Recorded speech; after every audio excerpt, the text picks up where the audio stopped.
Assalamualaikum warahmatullahi wabarakatuh. Perkenalkan, nama saya Damfani Marial Haq. Saya dari kelas Ekonomi Syariah B. Di sini saya akan menjelaskan tentang perekonomian Jepang. Tentunya saja tugas ini saya persembahkan untuk mata kuliah Ekonomi Internasional yang diampu oleh Bu Hastin. Oke teman-teman, semuanya simak pembicaraan kali ini. Oke, langsung saja ke pembahasannya.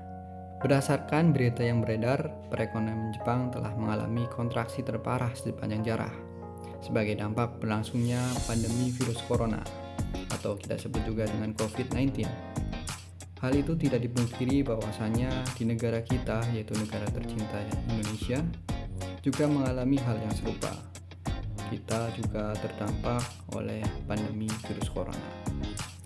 Seperti yang dilansir oleh BBC News Senin 17 Agustus 2020, GDP negara Sakura turun 7,8% pada periode April sampai Juni 2020 dari periode 3 bulan sebelumnya.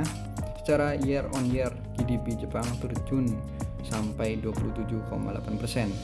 Salah satu faktor utama kontraksi perekonomian yang terjadi adalah karena merosotnya konsumsi domestik yang mencakup sekitar 50% dari ekonomi Jepang.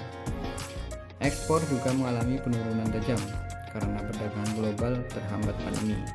Untuk mencegah bertambah buruknya kondisi perekonomian, pemerintah Jepang telah meluncurkan berbagai paket stimulus. Kondisi terburuk diperkirakan telah terlewati. Hanya saja, pada saat ini kondisi Jepang masih saja dalam kondisi yang cukup memprihatinkan.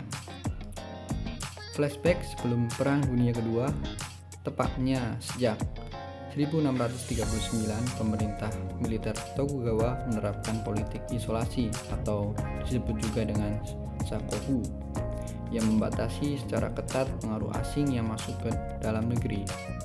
Setelah masa kekuasaan dinasti Tokugawa runtuh, yaitu pada tahun 1868, Jepang memasuki era baru di mana mulai membuka diri yang tercanang dalam restorasi Meiji, bertujuan untuk menciptakan sebuah bangsa yang mampu berdiri sejajar dengan bangsa-bangsa barat. Untuk mengejar ketertinggalannya dari barat, Jepang mendatangkan lebih dari 3.000 tenaga ahli dari barat dengan beragam keahlian. Tenaga ahli itu bertugas mengajarkan sains modern, bahasa asing, dan teknologi. Pemerintah Meiji juga mengirimkan ribuan siswa untuk belajar di luar negeri. Selain itu, sistem perbankan modern dibentuk untuk merangsang berbagai jenis bisnis yang baru berkembang di Jepang. Roda perekonomian digerakkan dengan mengimpor bahan mentah dari luar negeri dan kemudian diekspor produk yang sudah jadi. Restorasi Meiji berhasil menjadikan Jepang sebagai negara Asia pertama yang sukses mengusung industrialisasi. Kondisi ini tetap dipertahankan setelah masa Meiji berakhir pada 1912. Penekanan terhadap pertumbuhan ekonomi tetap menjadi fokus Jepang pada masa Taisho, yaitu pada tahun 1912 sampai 1926.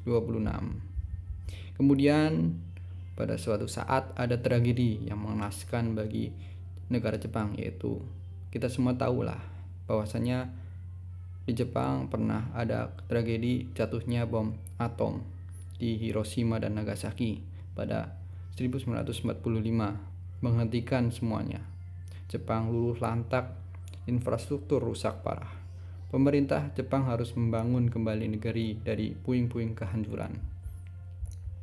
Awalnya mereka mendapat banyak bantuan dari Amerika juga.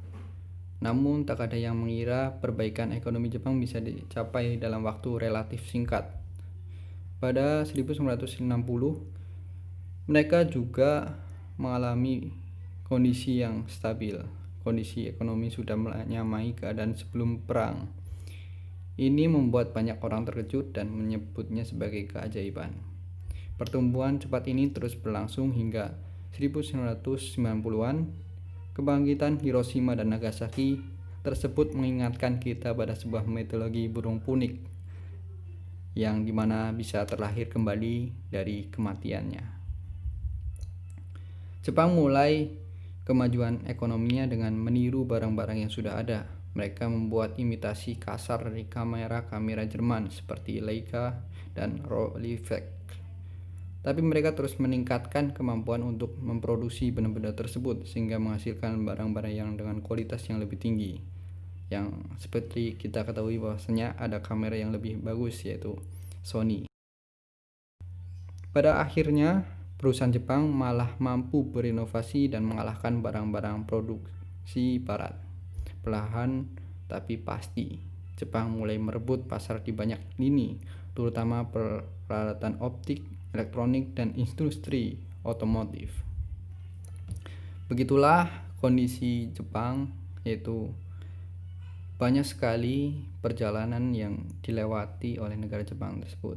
Dari situ kita dapat ambil pelajaran bahwasanya sesuatu yang kita usahakan dengan maksimal maka tidak akan mengkhianati. Oke, tadi adalah pembahasan tentang perekonomian Jepang. Saya harap teman-teman semuanya bisa memahami tentang perekonomian internasional, terutama di negara Jepang tersebut. Oke, terima kasih. Wassalamualaikum warahmatullahi wabarakatuh.